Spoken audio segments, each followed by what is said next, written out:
नमस्कार, स्वागत है आप सभी का। आप देख रहे हैं उत्तराखंड न्यूज। मैं हूं आपके साथ कुमार कुणाल धीरज। उत्तराखंड के 100 नगर निकायों के चुनाव परिणाम आज आ जाएंगे। प्रदेश में 11 नगर निगम, 46 नगर पालिका और 43 नगर पंचायतों में मतगणना सुबह 8 बजे से शुरू हो चुकी है। पहली बार विधानसभा और लोकसभा चुनावों की तरह निकाय चुनावों के परिणाम भी घर बैठे मोबाइल पर ऑनलाइन देखे जा सकते हैं। राज्य निर्वाचन आयोग ने इसके लिए कुल 54 मतगणना केंद्र बनाए हैं। मतगणना के लिए 6,366 कर्मचारियों की तैनाती की गई है। इन निकाय चुनावों में नगर निगमों के मेयर के 11, नगर पालिका अध्यक्ष के 46 और नगर पंचायत अध्यक्ष के 43 पदों पर निर्णय होगा। इसके साथ ही नगर निगमों में पार्षद के 540, नगर पालिकाओं में सभासद के 444 और नगर पंचायतों में वार्ड सदस्य के 298 पदों पर भी मतगणना जारी है। निकाय चुनावों में परिणाम केवल राजनीतिक दलों के लिए ही नहीं, बल्कि स्थानीय मुद्दों पर जनता की राय जानने का भी जरिया होंगे। मुकाबला कई जगहों पर कांटे का है और छोटे अंतर से हार जीत तय हो सकती है। सभी जिलों में अलग अलग जगहों पर मतगणना का कार्य हो रहा है। राज्य निर्वाचन आयोग ने इसके लिए व्यापक तैयारियां की है। हर केंद्र पर सुरक्षा बल तैनात हैं और मतगणना को निष्पक्ष और पारदर्शी बनाने के लिए आधुनिक तकनीकों का इस्तेमाल किया जा रहा है। निकाय चुनावों के नतीजे राज्य में सत्ताधारी दल और विपक्ष दोनों के लिए राजनीतिक संदेश देंगे। यह न केवल जनता की मौजूदा सरकार के प्रति राय बताएंगे, बल्कि आगामी चुनावों के लिए भी दलों की रणनीति तय करेंगे। प्रदेश में सभी की नजरें इन नतीजों पर है। यह देखना दिलचस्प होगा कि इस बार उत्तराखंड के निकाय चुनावों में किसके सिर जीत का ताज सजेगा। तो उत्तराखंड निकाय चुनाव की हम बात कर रहे हैं। लगातार आपको बता रहे हैं कि 100 नगर निकायों के लिए मतगणना जारी है और इसके साथ ही अब जिस स्पीड से मतगणना हो रही है, चूंकि बैलेट पेपर से इस बार चुनाव हुआ है, लेकिन घर बैठे ही जितने भी उम्मीदवार हैं अपने मोबाइल फोन पर पल पल की स्थिति को मॉनिटर कर सकते हैं, देख सकते हैं। और कमोवेश दोनों ही, चाहे सरकार यानी सरकार की पार्टी भारतीय जनता पार्टी की बात करें या विपक्ष में खासतौर पर कांग्रेस की बात करें, तो सभी की निगाहें इन चुनावों पर टिकी है, क्योंकि हर किसी के लिए कोई ना कोई मैसेज देगा। और इस बार जिस तरह से राष्ट्रीय मुद्दों पर बहुत ज्यादा भारतीय जनता पार्टी ने इन चुनावों को पिच किया है, यह भी देखना दिलचस्प होगा कि लोग किसको ज्यादा तवज्जो देते हैं। हमारे साथ हमारे संवाददाता योगेश सेमवाल भी जुड़ चुके हैं। सीधे उनका रुख करेंगे, उनसे बातचीत करेंगे। योगेश, कैसा है माहौल? और अब चूंकि सुबह 8 बजे से ही मतगणना का कार्य चल रहा है, बैलेट पेपर से चुनाव हुआ है, वक्त जरूर लगता है, लेकिन अब जिस तरह से मतदान केंद्र बनाए गए थे और काफी बड़ी संख्या में मतगणना केंद्र भी बनाए गए, ऐसे में अभी की ताजा स्थिति क्या है? क्या कुछ प्रोग्रेस है? जो भी आप देख समझ पा रहे हैं हमें बताएं। बिल्कुल, आपको बताना चाहेंगे कि अभी फिलहाल जितने भी प्रदेश में नगर निगम हैं उनके जो हो या फिर नगर पालिकाएं हो, सबकी जो है वोटिंग हो रही है। कई जगह तो ऐसी है कि जहां पर जीत कर प्रत्याशी आ भी चुके हैं। अगर रुद्रप्रयाग की बात करें तो एक जगह प्रत्याशी वहां पर जीत चुका है, लगभग तय माना जा रहा है कि औपचारिकता रह गई है, किसी भी वक्त जो है बता दिया जाएगा कि वो जीत चुके हैं।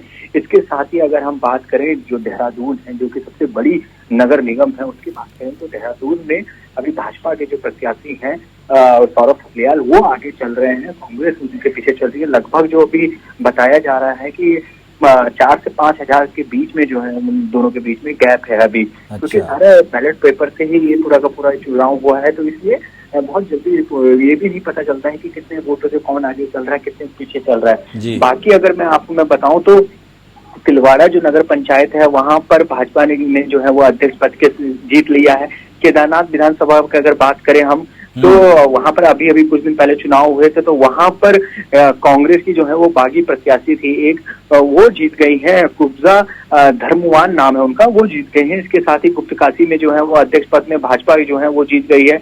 अगर अल्मोड़ा की बात करें तो अल्मोड़ा में जो रानी खेत है, वहां से कांग्रेस के जो अरुण रावत हैं वो विजय हो गए, वो जीत चुके हैं। और इसके साथ ही अगर हम बात करें ऋषिकेश में, सबसे बड़ी बात यह है कि सबसे सबकी निगाहें ऋषिकेश में थी, बहुत ज्यादा ऋषिकेश में नगर थी, क्योंकि वहां पर एक प्रत्याशी जो है जिनको मास्टर जी कहा जा रहा था, वो उनका नाम बहुत तेजी से चल रहा था कि वो जीतेंगे, निर्दलीय प्रत्याशी हैं। लेकिन वो जब वोटिंग शुरू हुई तो वो लगभग जो है वो 4000 वोटों से आगे भी चल रहे थे। लेकिन अभी बताया जा रहा है कि भाजपा का कैंडिडेट जो है वो लगभग 5100 वोटों से अब आगे चले गए हैं। उन्होंने उनको पिछा हट दिया है कि बहुत ज्यादा हॉट वो सीट मानी जा रही है। पूरे उत्तराखंड में इसी तरह से अलग अलग जगह में द्वारहाट की बात करें तो वहां पर कांग्रेस की वो झोली में गई है। इसके बाद ही अगर हम बात करें कि अन्य जगहों की बात करें तो जिसमें गुप्तकाशी भी आती है, गुप्तकाशी जो है वो भाजपा की झोली में चली गई है। तो लगातार अभी जो है वोटिंग चल रही है और कई जगह जो है आ रही है। लेकिन जब देहरादून की हम बात करें तो देहरादून में लगभग 3 लाख लोगों ने वोट डाला था।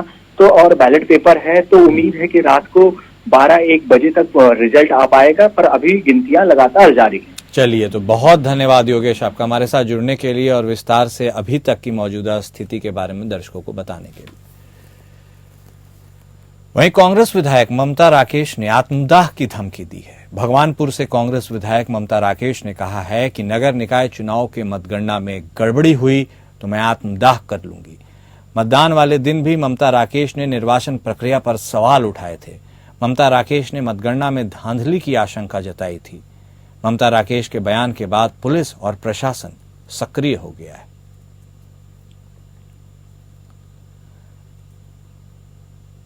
तो ममता राकेश ने मतगणना में धांधली की आशंका जताई है। कांग्रेस की विधायक ममता राकेश ने आत्मदाह की धमकी दी है और ये भगवानपुर से यह विधायक हैं और इन्होंने कहा है कि नगर निकाय चुनाव में मतगणना में यदि गड़बड़ी हुई तो वह आत्मदाह कर लेंगी। उन्होंने साफ तौर पर कहा है कि मतदान वाले दिन भी निर्वाचन प्रक्रिया पर उनके तरफ से सवाल उठाए गए थे। ममता राकेश ने मतगणना में धांधली की आशंका जताई थी। सम्मानित साथियों, मैं पुलिस और प्रशासन को आगाह करना चाहती हूँ, यदि किसी तरह की चुनाव मतगणना में किसी तरह की कोई गड़बड़ी हुई तो मैं आत्मदाह कर लूंगी और पुलिस और प्रशासन को मेरे ऊपर से जाना पड़ेगा। पहली लाठी ममता राकेश खाएगी, लेकिन अपने किसी सम्मानित कार्यकर्ता को, सम्मानित जनता को आंच नहीं आने। हमारे संवाददाता वीरेंद्र चौधरी हमारे साथ फोन लाइन पर जुड़ चुके हैं, उनका रुख करेंगे, बातचीत करेंगे। वीरेंद्र, अजीब सी स्थिति है, पशुपेश की स्थिति है। एक विधायक की तरफ से आत्मदाह की धमकी दी जा रही है, वह भी निर्वाचन प्रक्रिया पर सवाल उठाते हुए। कितना गंभीर ये मामला है, क्या कुछ कहना है ममता राकेश का और अब एहतियात के तौर पर वहां क्या कदम उठाए जा रहे हैं? जी कुणाल, अगर बात की जाए 23 तारीख में मतगणना के दिन जब वहां से मतगणना हो रही थी तो उस पर यहाँ से जब पुलिस ने लाठीचार्ज किया, लाठीचार्ज में ममता राकेश को भी धक्का मुक्की दी गई थी। उसी को देखते ममता राकेश ने प्रशासन और शासन पर कहा है कि मैं इनसे संतुष्ट नहीं हूँ, जो काउंटिंग में भी ये धांधलेबाजी करेंगे।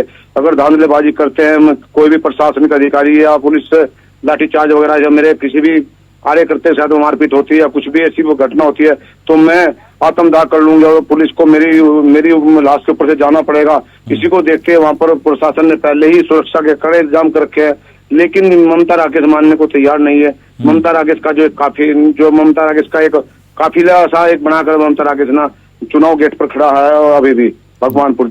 जी आप नजर बनाए रखिएगा। फिलहाल तमाम जानकारी देने के लिए वीरेंद्र आपका शुक्रिया। द्वाराहाट नगर निकाय चुनावों में सभासदों के परिणाम आ गए हैं। हाट वार्ड में निरंजन शाह ने अपने निकटतम प्रतिद्वंदी ललित को 15 वोटों से पराजित किया। शीतला पुष्कर वार्ड में हेम मठपाल ने अपने निकटतम प्रतिद्वंदी नवल शाह को 97 वोटों से पराजित किया। बाजार वार्ड में रेखा केरौला ने अपने निकटतम प्रतिद्वंदी दीपा शाह को 26 वोटों से पराजित किया। तो कनार विद्यापुर वार्ड में नीतू ने अपने निकटतम प्रतिद्वंदी दीपिका को 20 वोटों से पराजित किया। तो रिजल्ट्स भी अब आने शुरू हो गए हैं निकाय चुनाव में और देखिए कुछ सभासद के परिणाम हम आपको बता भी रहे थे, जहां निरंजन शाह ने अपने निकटतम प्रतिद्वंदी को 15 वोटों इतने कम मार्जिन से पराजित किया। आमतौर पर मार्जिन घट बढ़ जा रहा है। अधिकतम 97 मार्जिन से हेम मठपाल ने अपने निकटतम प्रतिद्वंदी नवल शाह को पराजित किया।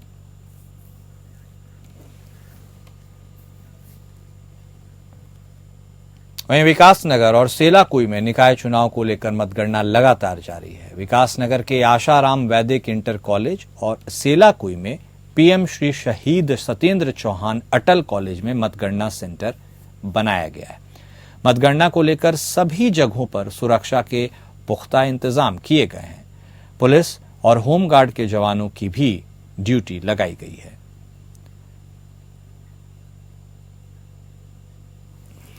बागेश्वर जनपद के तीनों निकायों के लिए मतगणना के लिए कुल 25 टेबल लगाई गई हैं। मतगणना के लिए रिजर्व सहित कुल 124 मतगणना सुपरवाइजर और मतगणना सहायक कार्मिकों की तैनाती की गई।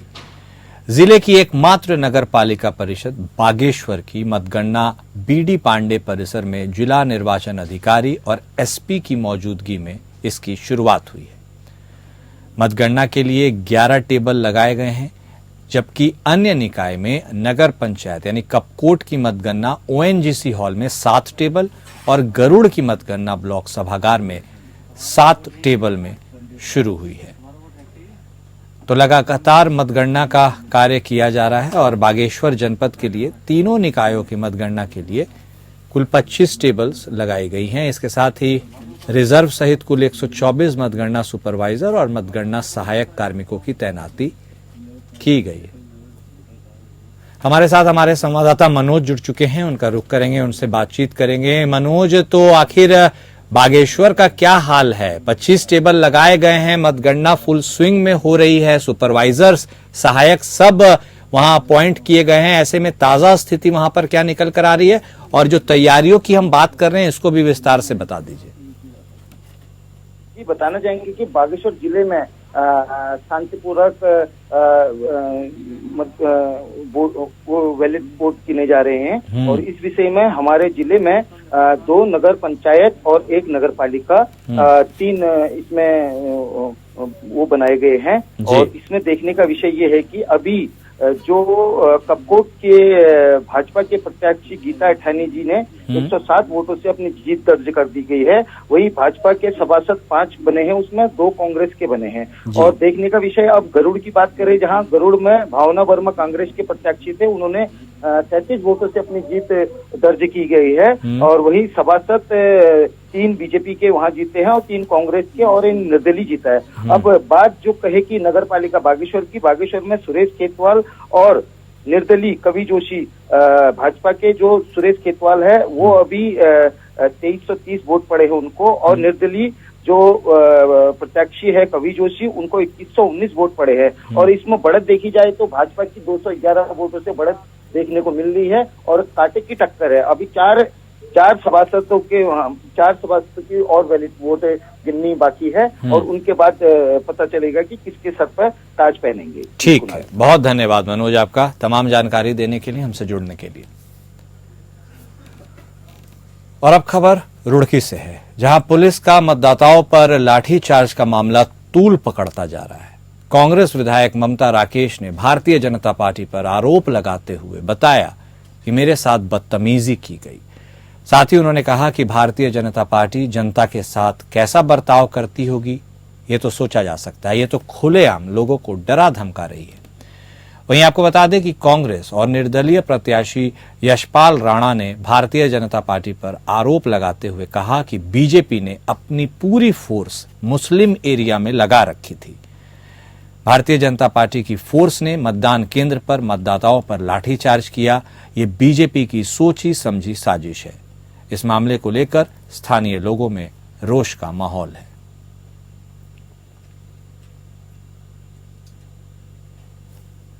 तो इस मामले को लेकर विधायक ममता राकेश ने भी अपनी कड़ी आपत्ति दर्ज कराई है और पुलिस लाठीचार्ज का यह मामला अब तूल पकड़ता हुआ नजर आ रहा है।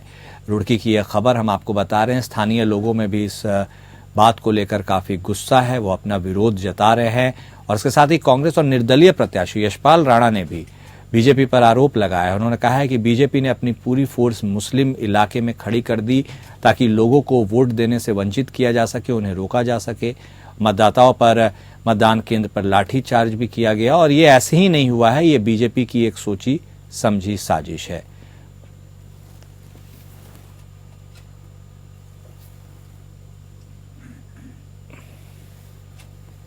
और देहरादून में होने वाले 38वें राष्ट्रीय खेलों की तैयारी अब अपने अंतिम दौर में है। तैयारियों का निरीक्षण करने सीएम धामी देहरादून के रायपुर स्थित क्रिकेट स्टेडियम पहुंचे।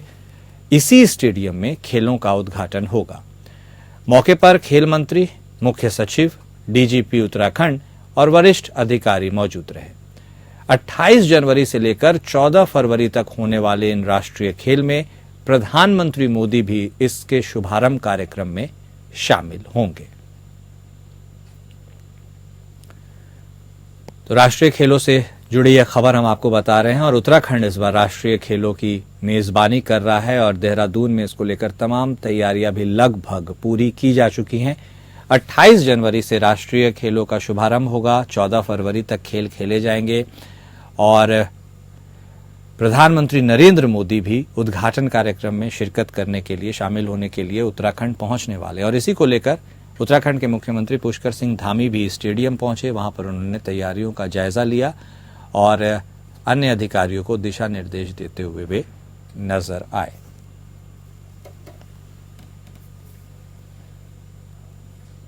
उत्तराखंड में आगामी दिनों में शुरू होने जा रहे राष्ट्रीय खेलों को लेकर प्रदेश सरकार की तैयारी लगातार जारी है। विभाग की तरफ से अब खिलाड़ियों के लिए बनाए जा रहे ट्रैक को अंतिम रूप देने का काम किया जा रहा है। राजधानी देहरादून में महाराणा प्रताप स्पोर्ट्स कॉलेज में स्थित सिंथेटिक ट्रैक अब स्मार्ट ट्रैक बन गया है। खेल मंत्री रेखा आर्या ने ट्रैक का निरीक्षण किया। खेल मंत्री ने बताया कि ट्रैक बनकर तैयार है और अगले 2 दिन इस पर मार्किंग की जानी है। ट्रैक बना रहे विशेषज्ञों ने खेल मंत्री रेखा आर्या को बताया कि इस ट्रैक में अब इलेक्ट्रॉनिक चिप लगाई गई है, जिससे इसे अब स्मार्ट ट्रैक के नाम से बुलाया जाएगा। इन चिप्स के माध्यम से बिना स्टॉप वॉच के खिलाड़ी के दौड़ने से संबंधित अचूक आंकड़े कंप्यूटर को सीधे प्राप्त होंगे। खेल मंत्री रेखा आर्या ने बताया कि इस सुविधा से यह भी पता किया जा सकेगा कि दौड़ की शुरुआत, मध्य या अंतिम हिस्से में किस खिलाड़ी की रफ्तार कितनी थी। खेल मंत्री ने बताया कि इससे भविष्य में तैयारी करने वाले खिलाड़ियों की क्षमता के आकलन और तैयारी की रणनीति बनाने में कोच और खिलाड़ियों को मदद मिलेगी। खेल मंत्री ने बताया कि यह स्मार्ट सिंथेटिक ट्रैक सर्वश्रेष्ठ मानी जाने वाली ग्रीस के रबर पार्टिकल से बनाई गई है। इस तरह की तकनीक और सामग्री से लैस देश में अभी सिर्फ 2 या 3 ही ट्रैक उपलब्ध हैं।